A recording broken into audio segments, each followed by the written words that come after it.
human blood. So human blood is a red vascular connective tissue, mainly connective tissue. Human blood जो होता है that is mesodermal in origin. As you know the three germ layer, this one is mesodermal in their origin. In a adult healthy person,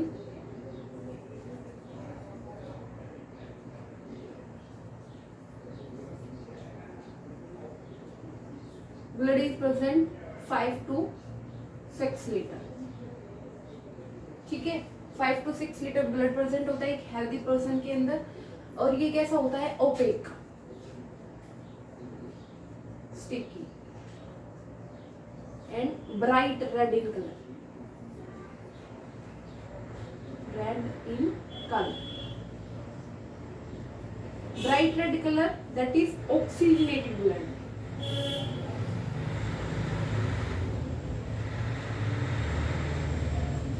ठीक है. और जो deoxygenated blood होता है, deoxygenated blood is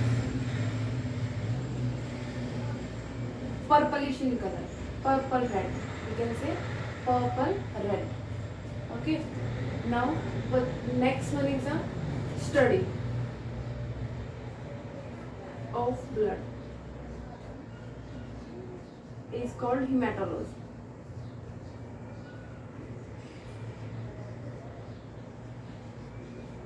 So the study of blood is known as hematology. What is the pH of the blood? The pH of the blood is 7.4, that is slightly alkaline. Alkaline pH. Now this one is a simple basic information about the blood. Red vascular connective tissue होता है, mesodermal origin है, healthy person के अंदर होता है 5 to 6 litre, mainly 5.5 हम on an average मान के चलते हैं. ओपेक होता है, स्टिकी होता है ये थोड़ा सा, और ब्राइट रेड कलर का होता है जो प्रॉपर ऑक्सीजनेटेड ब्लड होता है. डीऑक्सीजनेटेड ब्लड जो होता है वो पर्पलिश रेड कलर का होता है जो कि वेन्स के अंदर होता है. ठीक है, तो you can easily distinguish between the oxygenated and the deoxygenated blood, including one exception in the human heart. As you know veins carry deoxygenated blood, but in the human heart that there is an exception. The veins carry the oxygenated blood, that is pulmonary veins, and the arteries carry the pulmonary artery deoxygenated blood, that is a one main exception in the human heart. Study of blood is known as hematology. pH of the blood is 7.4, that is a slightly alkaline blood. ठीक है. Now what is the composition of the blood?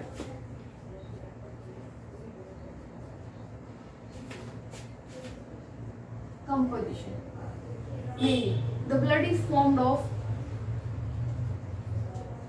mainly two elements. First one is the plasma and second one is the formed elements.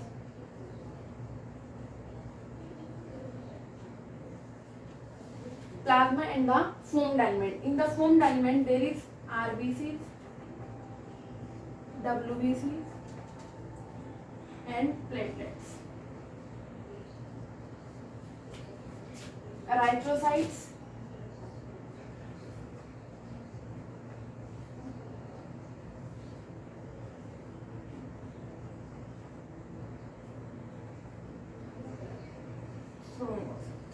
ठीक है.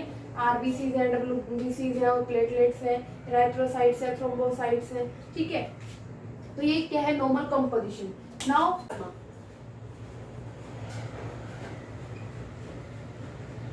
This plasma is the faint yellow colored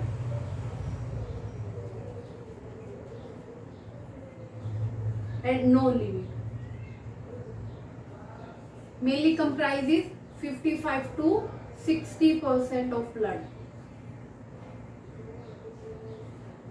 Actual composition of plasma inside the blood is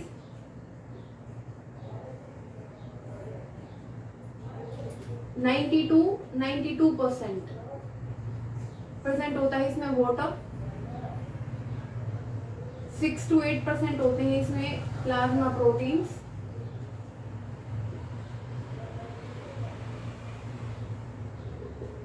1 to 2% होते हैं यहाँ पे आपके inorganic salts और ions,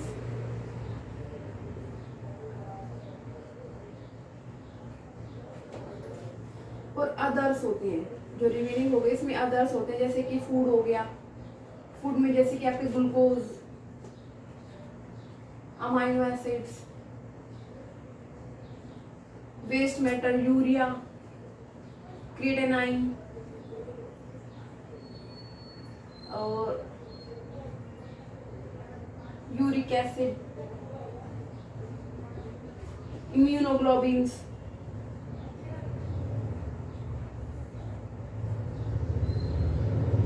mainly IG antibodies की formation होती है, ठीक है, ये प्रेजेंट होते हैं, प्रोटीन्स हो गए यहाँ पे जो प्रेजेंट होते हैं अदर्स में, ठीक है, तो ये सारी चीजें वहाँ पे प्रेजेंट होते हैं, that is the actual composition of the plasma.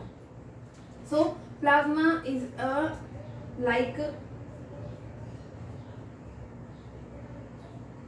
river of life. Why this is known as river of life? Because it circulate inside the body, ठीक है, inside the body as a whole blood. Blood में जो है plasma जो है पूरी body के अंदर सर्कुलेट करता है, इसको क्या बोलते हैं, रिवर ऑफ द लाइफ, ठीक है. As the name indicate river of the life, let's assign its function, कि इसके फंक्शन क्या क्या होते हैं. सबसे पहले इसके फंक्शंस को हम स्टडी करेंगे. तो first one is a transportation.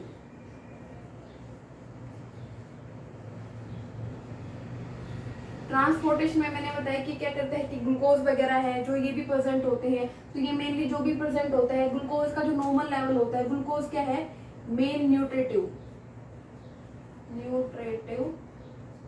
Material होता है जो कि ब्लड में प्रेजेंट होता है, ठीक है. और ग्लूकोज का जो नॉर्मल लेवल होता है वो होता है 60 to 100 मिलीग्राम पर 100 ml ऑफ ब्लड, ठीक है. अगर ये लेवल ब्लड का इसके अंदर ये राइज हो जाता है ये लेवल, तो उससे क्या हो जाती है, अगर ये लेवल राइज होता है तो डायबिटीज मिलिटस. इसके बाद यूरिया का नॉर्मल लेवल होता है 17 से 30 17 to 13 मिलीग्राम पर 100 ml ऑफ ब्लड, ठीक है. अगर यूरिया का ये नॉर्मल लेवल होता है बॉडी के अंदर नॉर्मल, ठीक है, ब्लड के अंदर ये लेवल होता है, ये लेवल भी एक्सीड हो जाता है समटाइम्स, ठीक है. और इसके अलावा क्या होता है कि ट्रांसपोर्टेशन का काम है, ये क्या करता है कि ब्लड जो है जो प्लाज्मा है बॉडी के अंदर ट्रांसपोर्टेशन का, ग्लूकोज को one area to another area ऐसे ट्रांसपोर्ट करने का काम किसका होता है, इस प्लाज्मा का, ठीक है. जो ग्लूकोज है, अमाइनो एसिड्स है, मेनली एंजाइम्स वगैरह होते हैं, एंजाइम्स है, हॉर्मोन्स है, ठीक है, हॉर्मोन्स है, एंजाइम्स है, उनको क्या करते हैं, जैसे कि हॉर्मोन्स होते हैं एंडोक्राइन, जो हॉर्मोन्स होते हैं कहीं पे सिंथेसाइज होते हैं, तो उनको by the means of the transportation as a blood, ठीक है, ब्लड के अंदर वो डायरेक्टली पोर कर देते हैं उनके सिक्रेशंस को, और वो वहां से प्लाज्मा के थ्रू क्या करते हैं, वन प्लेस टू अनदर, जो उनकी टारगेट साइट होती है वहां तक ले जाने का काम किसका होता है, प्लाज्मा का. तो plasma act as a middle man भी वर्क करता है, act as a middle man. Second thing pH constancy function है ये प्लाज्मा का. जो प्लाज्मा होता है वो पीएच को कांस्टेंट करके रखता है, ठीक है. मेनली जो फंक्शन होता है वो पीएच को कांस्टेंट करने का काम होता है किसका, प्लाज्मा का, क्योंकि इसके अंदर ट्रेसेस में क्या प्रेजेंट होते हैं, सोडियम है, पोटेशियम है, आयंस वगैरह होते हैं, एज ए बफर सिस्टम की तरह वर्क करता है बॉडी के अंदर. तो जो पीएच है उसको कांस्टेंट रखने का काम भी इसका होता है. Third thing homothermy. जो मसल्स के अंदर हीट होती है उसको यूनिफॉर्म डिस्ट्रीब्यूशन कराता है बॉडी के अंदर, यूनिफॉर्म डिस्ट्रीब्यूशन, ठीक है. जो मसल्स के अंदर हीट जनरेट होती है तो उस मसल के अंदर जो हीट जनरेट हुई है उस मसल की हीट को पूरी बॉडी के अंदर यूनिफॉर्मली डिस्ट्रीब्यूशन करने का काम भी किसका होता है, प्लाज्मा का. Fourth one is the plasma proteins. Plasma protein के बारे में अगर हम स्टडी करें तो यहाँ पे प्रेजेंट होती हैं एल्ब्यूमिन्स। जो एल्ब्यूमिन्स होते हैं मेनली क्या करती हैं, ये रीएब्जॉर्ब कर लेते हैं वाटर को, रीएब्जॉर्प्शन ऑफ वाटर। वाटर को रीएब्जॉर्प्शन करने का काम करते हैं तो क्या करते हैं, ब्लड का जो वॉल्यूम होता है वो इंक्रीज हो जाता है और मेनली ऑस्मोरेगुलेशन को परफॉर्म करते हैं। Mainly function is osmoregulation. जो एल्ब्यूमिन्स होती हैं उनका मेन फंक्शन होता है ऑस्मोरेगुलेशन। यहाँ पे ग्लोबुलिन भी प्रोटीन्स होते हैं। ये ग्लोबुलिन्स, अल्फा ग्लोबुलिन्स मेनली जो एंटीबॉडी फॉर्मेशन होती है, इम्यूनोग्लोबुलिन्स जो होती हैं उनकी फॉर्मेशन में ये ग्लोबुलिन्स हेल्प करते हैं। ठीक है, ऑस्मोरेगुलेशन का फंक्शन इनका हो गया यहाँ पे। इसके अलावा जो आपके ये प्लाज्मा प्रोटीन्स होते हैं, मेनली जो आपके दो प्रोटीन्स होते हैं फाइब्रिनोजिन एंड प्रोथ्रोम्बिन, इन दोनों का जो फंक्शन होता है, ये दोनों के दोनों क्या करते हैं, ब्लड की क्लॉटिंग में हेल्प करते हैं, help in blood clotting, help in blood clotting.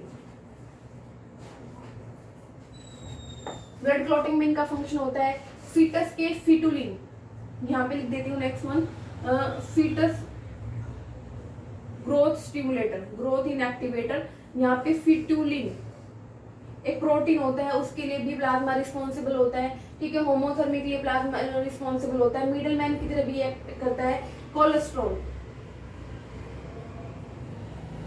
जो बॉडी में कोलेस्ट्रॉल होता है उसके लिए भी प्लाज्मा रिस्पॉन्सिबल होता है, क्योंकि कोलेस्ट्रॉल की जो सिंथेसिस होती है वो लिवर में होती है। ठीक है, और जो कोलेस्ट्रॉल होता है वो प्लाज्मा मेम्ब्रेन में भी प्रेजेंट होता है। प्लाज्मा मेम्ब्रेन की जो स्ट्रेंथ होती है वो किसकी वजह से होती है, उसकी जो फ्लूइडिटी मेंटेन होती है वो भी कोलेस्ट्रॉल की वजह से होती है। ठीक है, कहते हैं कि कुछ केसेस में क्या होता है कि जब कोलेस्ट्रॉल का लेवल बढ़ जाता है तो उस टाइम पे क्या होता है, जो आर्टरीज वगैरह होती हैं वहां पे स्ट्रक ऑफ कर जाता है, जिससे हार्ट डिजीज वगैरह होने के चांसेस हो जाते हैं। तो ये कुछ एक फंक्शंस है जो कि प्लाज्मा की इंपोर्टेंस को शो कर रहे हैं कि रिवर ऑफ लाइफ कैसे वो शो कर रहा है अपने आप को। ठीक है, इम्यूनोग्लोबिन से एंटीबॉडी की फॉर्मेशन में हेल्प कर रहे हैं, वो होम्योथर्मी को मेंटेन कर रहे हैं, पीएच को बॉडी के अंदर मेंटेन कर रहे हैं, मिडल मैन की तरह एक्ट कर रहे हैं। ठीक है, हॉर्मोन्स वगैरह है, एंजाइम वगैरह, उनके डिस्ट्रीब्यूशन वो मेनली हेल्प कर रहे हैं। तो बहुत सारे फंक्शंस हैं उनके जिसमें कि जो आपके प्लाज्मा है वो की वर्क कर रहे हैं, वो मिडल मैन की तरह एक्ट कर रहे हैं वहाँ पे। ठीक है, तो ये कुछ फंक्शंस होते हैं। और इराइथ्रोपोइटिक भी एक फंक्शन होता है, इराइथ्रोपोइसिस,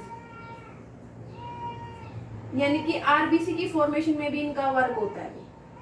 तो these are the some functions which are performed by the plasma. In the next video we are studying about the formed element. Thank you.